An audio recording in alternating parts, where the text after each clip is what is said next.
Yo, what's good everybody? Welcome back to the channel. It is your boy X-Ray, and today we have huge leaks on Clotho's kit. It finally started to come out. We got this all from Prom on Twitter, so I'll have that, linked and stuff like that. She might be one of the most unique characters in all of the Origins right now, and after going through these leaks and stuff, I'm not sure if she's supposed to be a DPS, support, or some kind of hybrid monster, because the character looks technically insane. You really need to be like paying attention to how you play her, seemingly like what we're looking at. Like she got like some like dimensional rift. She does crit resist, reduced. She can do like a teleportation with her adventure skill. Freezing mechanics, which I think is the book if I'm not mistaken, but she's a wind burst character as well. Cold support seems like enhanced normal attacks and stuff like that. The dimension stuff is like really the most interesting effect to me, stuff like that. So this character only feels like Netmarble is looking like they're every complicated mechanic they can think of to throw into one character essentially. So now that we get into this, remember this is leaked information. Numbers could change and stuff like that, which they will change because a lot of this stuff in here was not really like properly put in for like the correct amount of percentages and stuff like that. So but even with the placeholder values missing and stuff like that, we can really kind of tell where she's going and stuff like that. She looks really decent, honestly. So first off, according to the leak profile info, Clotho is pretty much described as a scholar with unknown origins that gives a cryptic advice to Tristan, which we've already seen that from the story and whatnot. So her adventure skill is, like I said, it sounds insane. Apparently she can summon a clone of herself somewhere and teleport back to it later, and honestly that already sounds pretty broken for exploration in general. Now let's talk about the Rapier weapon, because this right here is probably where things start getting a little bit wild. The Rapier version of Clotho is a wind burster, focused heavy around crit scaling and dimensional effects. Her normal skill creates an area attack damage that damages enemies over the time and pulls them into the center, but if two of those overlap, it triggers something called dimensional fissure, and this is where the damage starts to ramp up, because dimensional fissure applies dimensional erosion, which lowers the enemy's crit resistance against Clotho. So basically you're stacking and overlapping the dimensional zones the harder this and then it makes her start critting better. So pretty much that's exactly what it's doing. Now her special attack gets even crazier when she creates a field that increases her crit chance and crit damage while standing in it. So that paired on top of something like Daisy, you finna go crazy with her. But the insane part is you can apparently recast the skill and move the zone. So it kind of works how like Manny's zone is when she puts her little ice zone down. I believe it's in her ultimate when she's on the long sword. She puts like a little field down, but I think this is just something that you can reapply yourself, so that way you can use it. So you can reapply it under you and then get the buff again, and then she can just go crazy again. So pretty decent. I like that. It's probably gonna have a little mean cooldown. I ain't gonna lie to you. So it sounds really good for bosses and moving enemies and stuff like that, especially like you're on a dragon or something. You want to reposition yourself. Now her ultimate gives something called Dimensional Awakening, and while it's active, her normal attacks become enhanced, her critical damage is increased, and every hit reduces cooldowns. So this version of Clotho honestly feels like a crit scaling monster that gets stronger the longer she fights.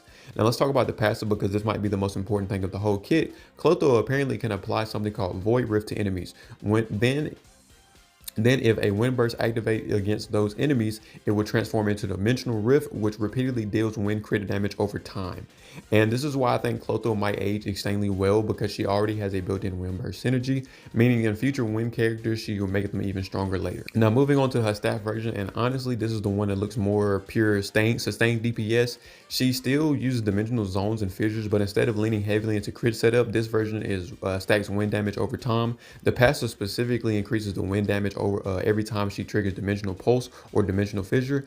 So unlike the Rapier, which feels more technically and burst focused, the staff seems like to be a non-stop scaling DPS type of thing. And then once she activates the Dimensional Awakening, her normal attacks become even stronger and starting to repeatedly trigger additional effects. Honestly, this version sounds terrifying in like long boss fights, maybe even the time space junction content as well, if we get different like wind stuff in the future. Now we got to talk about the big surprise, which is the Grimoire version, because this completely changes her role. Instead of a wind DPS, the Grimoire turns Clotho into a cold support character. Honestly, this might secretly be her best setup. The Grimoire version revolves around something called Runestone and Rune Ward. Basically, she consists of buffing ally heroes with stacks that increase cold damage and increase the cold attack scale. So immediately looks amazing for future ice teams and Manny and Jericho and stuff like that. Now for her normal skill, her normal skill can even freeze enemies after repeated hits. Now her normal skill can even freeze enemies after repeated hits, and her special attack instantly grants all allies max Runestones attack. So that sounds really good in my personal opinion. Because if the rune stones are a core scaling mechanic for the cold team, then Clotho immediately becomes mandatory for future ice comp. And then her higher potential levels, it probably would go even crazier.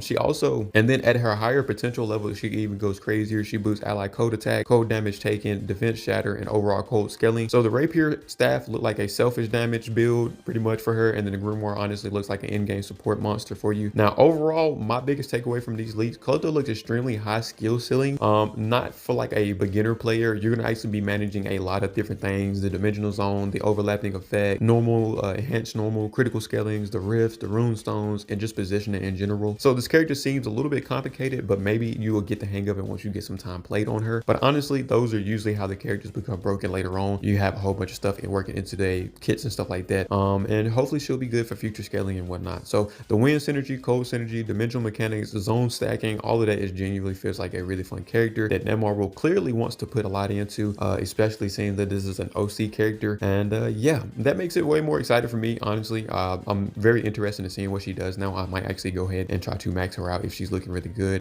So which version of Clotho looks the strongest to you right now? Let me know down in the comments. And other than that, it's been the end of the video. If you guys did enjoy, make sure to leave a thumbs up, subscribe for more content like this, and it's been your boy X-Ray. See you.